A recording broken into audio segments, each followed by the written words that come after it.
நீண்ட நாட்களாக மதுரை மக்கள் மற்றும் இந்து மக்களின் கோரிக்கையான மதுரையில் உள்ள திருப்பரங்குன்றம் மலையில் கார்த்திகை தீபத்தின் அன்று தீபம் ஏற்ற வேண்டும் என்று ஆசைப்பட்டுக் கொண்டிருந்தனர். சில காரணங்களால் பல ஆண்டுகளாக தீபங்கள் ஏற்றாத நிலை இருந்தது. இந்நிலையில் எனது நண்பர் திரு ராம ரவிக்குமார் அவர்கள் சென்னை உயர்நீதிமன்ற மதுரை கிளையில் வழக்கு தொடுத்திருந்தார்.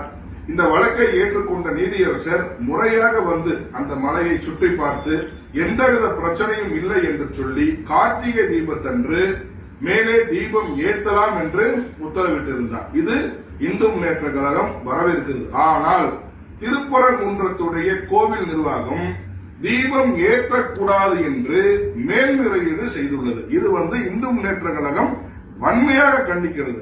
அதாவது ஒரு இந்துக்களுக்கு பாதுகாக்குவதற்காகவும் இந்து கோயிலை பாதுகாப்பதற்காகவும் தான் இந்து அறநிலைத்துறையும் இந்து கோயிலும் நிர்வகிக்கப்பட்டிருக்கே தவிர இந்த கோவில் நிர்வாகம் தீபம் ஏற்றக்கூடாது என்ற மேல்முறையீடு செய்ததை வன்மையாக கண்டிக்கிறோம்.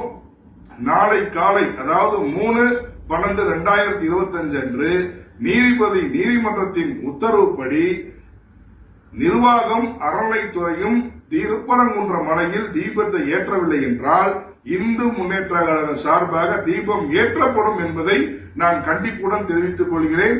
இந்துக்கள் நாடு இந்த இந்து நாடு என்பதை தயவு செய்து மறந்துவிடக் கூடாது. இதை பார்த்து இந்த அநீதிகளை யாரும் இந்துக்கள் பொறுக்க மாட்டார்கள் என்று தெரிவித்துக் கொள்கிறேன். நன்றி.